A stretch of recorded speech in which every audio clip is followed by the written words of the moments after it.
Hey everybody, Dr. Phillips here with our Tuesday 12 Minutes to Health. Thank you guys for joining us and being with us tonight so we can talk about the research that's out there. For those of you that are in the office tonight, thank you for being there. I always tell everyone how it's a huge benefit to be in the office because you get to be there with the doctor. And you get to get all your questions answered. And you also get some refreshments and some healthy snacks, right? So enjoy those. Don't be shy. Eat them, okay? We get them for you for a reason.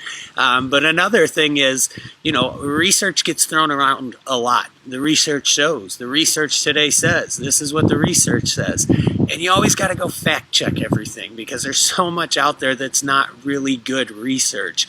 Well, being in the office, that's another benefit. You can grab the research while you're there, and then you can read it when you have some time at home to make sure that you understood it and that it's saying what I'm telling you that it's saying. I do commit to, provide the best research, the real research, the placebo, double-blinded, randomized controlled trials so that you get the real facts and not just my opinions, but I'm trying to deliver that unbiased, evidence-based approach. But at the end of the day, I still want you to fact check it because you learn more that way. And as you read more and more of the research, which we always have in the office for you, you get a better understanding your own way of what the research says about eating well, moving well, and thinking well. So get into the office every Tuesday night at 6 and take advantage of that. And we look forward to having you guys in the office. So tonight's research is about psychological stress. It was done by Cohen et al., and it's called Psychological Stress and the Susceptibility to the Common Cold. So basically, they want to see if you're more stressed out, are you more susceptible to becoming sick? And I think it's pretty commonplace now that we understand that, if you're stressed, you're going to get sick. But most of our understanding in that is chronic disease, chronic stress leading to chronic disease. We wanted to look at your levels of stress right now and how does the common cold affect you. So what they did is they took 349 people in this study and they gave them a stress survey, which sounds stressful in itself if you ask me, but they fill out this stress survey, just going through your life and seeing where stress is affecting you and to what extent. And then right after you filled out that survey, they gave you a nose dropper. And they split up the nose dropper. They did, I think it was 3 different types of rhinovirus, 1 respiratory syncytial virus, coronavirus, and then they had, I think it was 26 people that just got saline drops in their nose. So they had that placebo so that it was double blinded, right? And we can make sure that we were getting the real data. And the facts that came out were the facts that I would expect, and hopefully you would expect at this point too, that the higher stress levels you have, the sicker you're going to be.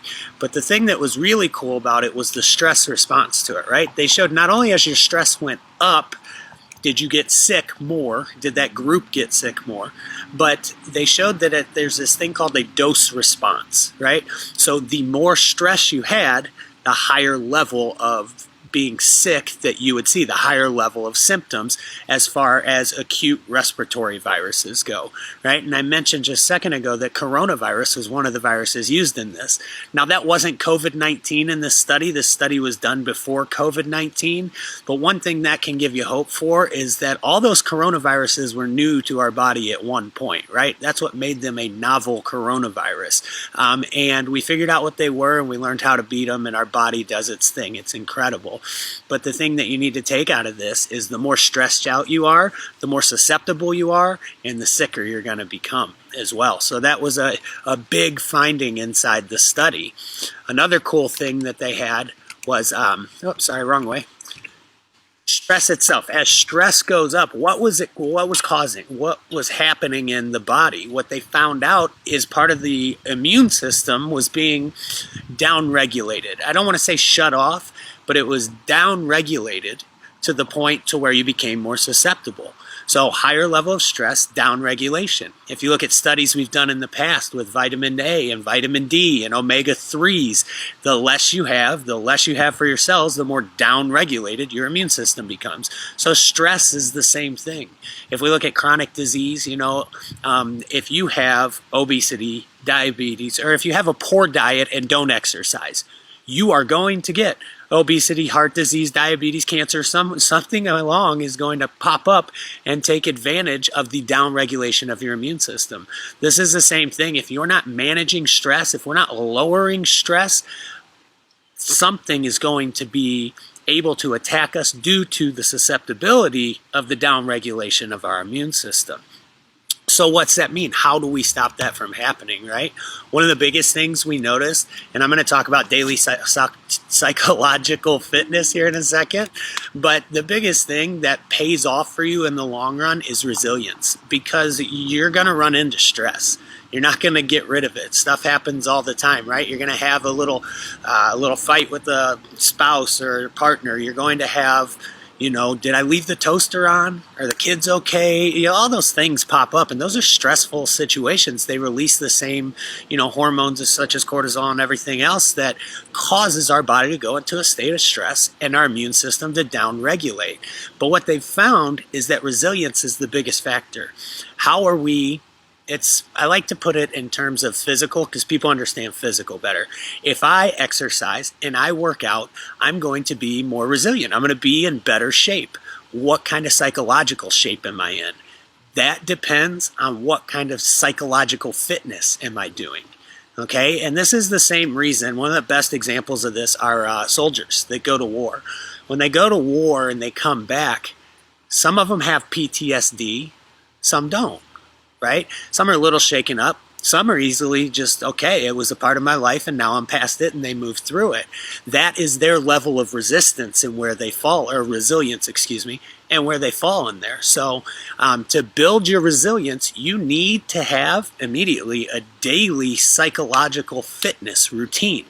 Just like those of you that are working out, we all need to go for a walk every day. Well, we all need to take some time to deal and manage our stress and build our psychological fitness. Some of the ways that I like to go about that, and one of the ways that the research shows is one of the best ways, is gratitude. Just being thankful. And I talk about this with patients all the time. This doesn't have to be earth-shattering stuff, right? This can be, I didn't have any problems on my way to work today. I didn't have to use the horn once. My spouse didn't burn the steak last night, or whatever it may be, right? It's just being thankful and then writing that down.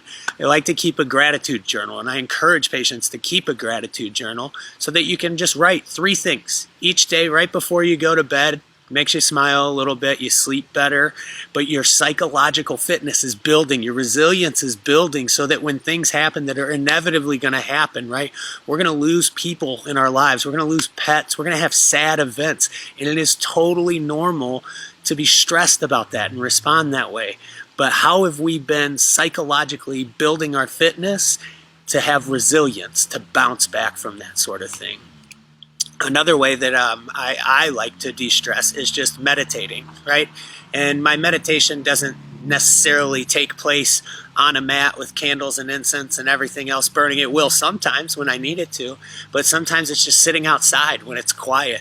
It's going for my walks that I do daily. I like to listen to certain things that just kind of soothe me and take my mind off of the realities of life that are coming at me and that happen, so that when they do, I haven't been dealing with them all day, right? I get that ability. Oh, hopefully you guys can't hear that. We'll see. So that's something I could be stressed about, right? The plane going over, it's ruining my 12 minutes to health, but I built my resilience a little bit better than that, and it is what it is, so we'll just move past it. But the resilience is the biggest thing, and I know that's not always easy. I had a parent-teacher conference with my 4th grader's teacher today, and she talked about how Callie had a hard time opening up, and she was always worried, am I going to say the right thing?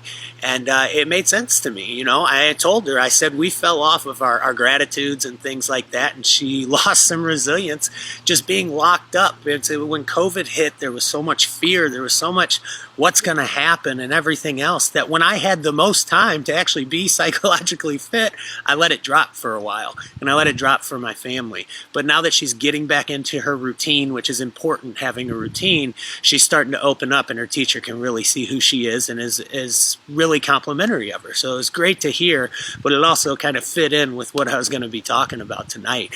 And I know the the routines and the psychological fitness and having resilience, it's not always easy, but that's why we do these talks. It's why we offer this special that we offer every week, every month to our new patients to come into the office. This is our way of spreading the word about health, about true health.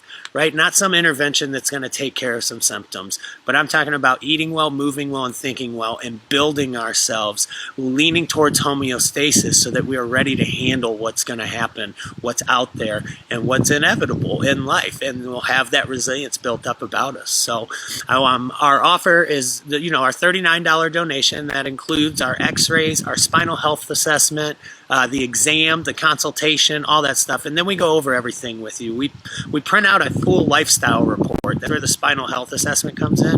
It's 13 pages long, and the doctor sits down and goes over everything with you to show you exactly what's going on, even with your x-rays and everything else, to show you how we can help. And this month we're doing a food drive. And so we have boxes throughout the community where we're collecting food, and all these donations go towards food for the Community Food Pantry of McKinney, and that's for our McKinney office, obviously. And then Luke's Food Pantry in Lakewood. It's down in Dallas. So if you're in those areas, take advantage of this. Come into the office, come get your answers. If you're not quite ready to set up and examine everything, come in on Tuesday night and talk to us. Every Tuesday night at 6, we're in there. So sorry about the plane flying over again. I'm sitting outside, but thank you for joining us. And make sure you start practicing gratitude and building that resilience and putting together your psychological fitness routine. Thanks, guys. I'll talk to you next week.